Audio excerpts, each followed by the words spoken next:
안녕하세요. 저는 30대 유부녀입니다. 결혼한 지 몇 달이 되었는데 중학교 때부터 애인이었던 남편과 결혼을 했습니다. 중간에 몇 번 헤어졌다가 다시 만나기도 했지만 서로 마주치면 서로의 필요와 어려움을 알아차리는 눈빛으로 서로 이해하고 지냈습니다.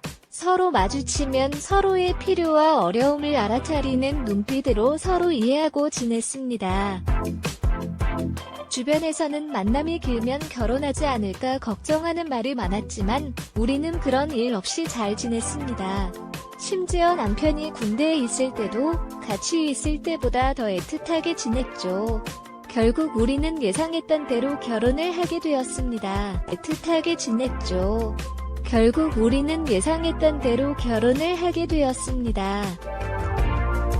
결혼식을 3일 전에 친구들이 처녀 파티를 해주겠다며 남편에게 친구들과 함께 외박을 허락받았습니다. 그렇다고 무슨 일이 생길까 걱정하지 않고 신나게 놀라고 하였습니다. 무슨 일이 생길까 걱정하지 않고 신나게 놀라고 하였습니다.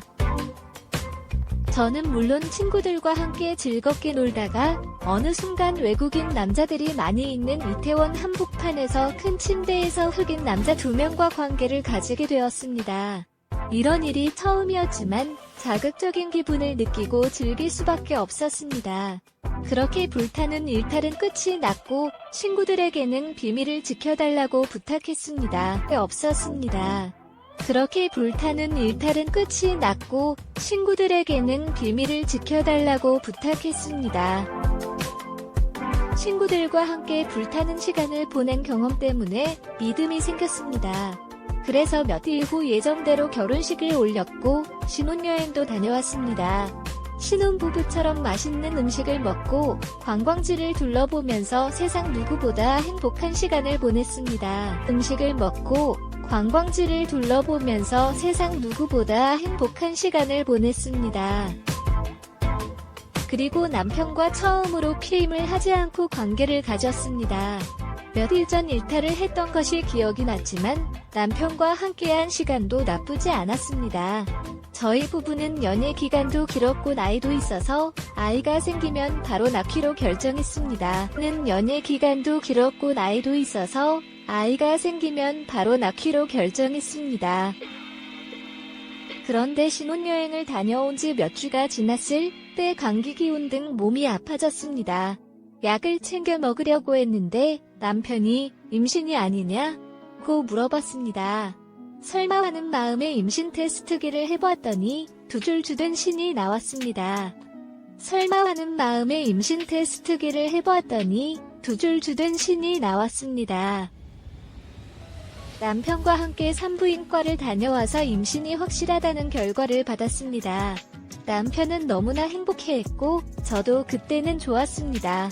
임신 소식을 가족 및 친구들에게 알려줬는데 친구들이 걱정을 했습니다. 내 아빠가 누군가? 친구들에게 알려줬는데 친구들이 걱정을 했습니다. 내 아빠가 누군가? 제안야구 복길사 당연히 남편밖에 없지 하고 아무 생각이 답을 하다가 그날의 일탈의 생각이 났고 팔썩 주저앉았습니다.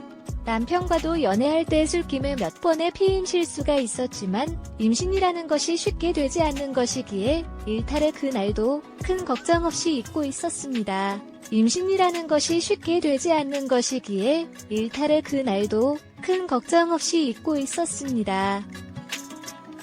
그래서 친구들이 DNA 검사 이야기를 하면서 어떡하냐고 물었을 때 확인해보니 임신 중 친자 확인은 불법이라서 안 된다고 하였습니다. 친자 확인은 불법이라서 안 된다고 하였습니다. 결혼 준비를 하면서도 스트레스를 많이 받아서 그런지 한 달 건너뛴 적도 있기에 더 불안해지기 시작했습니다.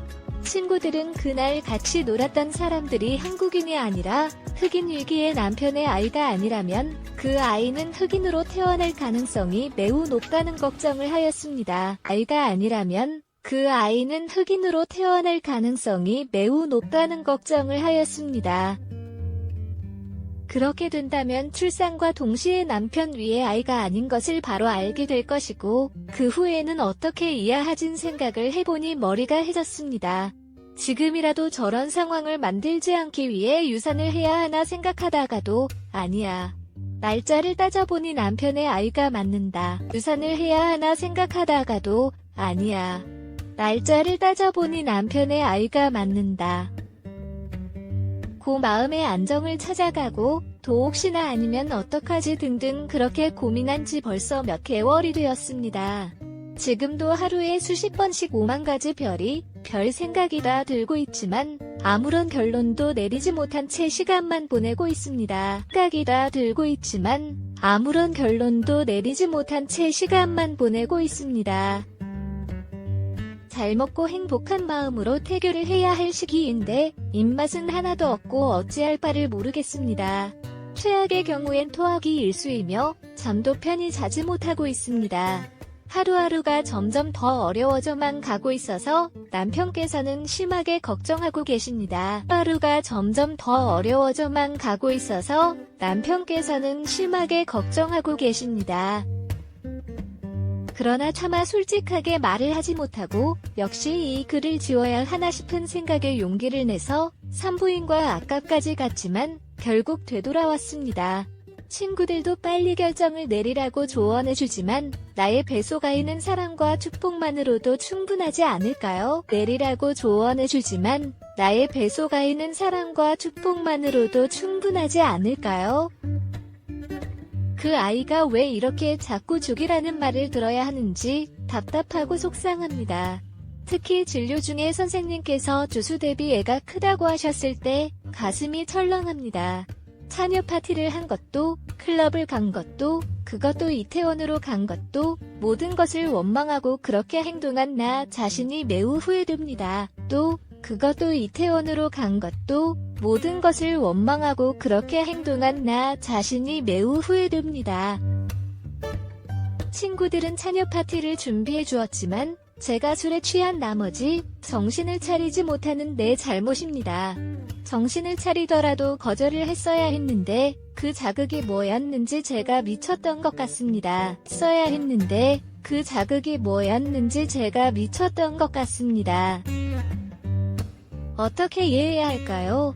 진실을 말해도 남편이 이해해주지는 못할 것 같습니다. 이상한 글이지만 제 이야기를 들어주셔서 감사합니다. 마지막으로 구독과 좋아요, 알림 설정도 부탁드립니다. 감사합니다. 구독과 좋아요, 알림 설정도 부탁드립니다. 감사합니다.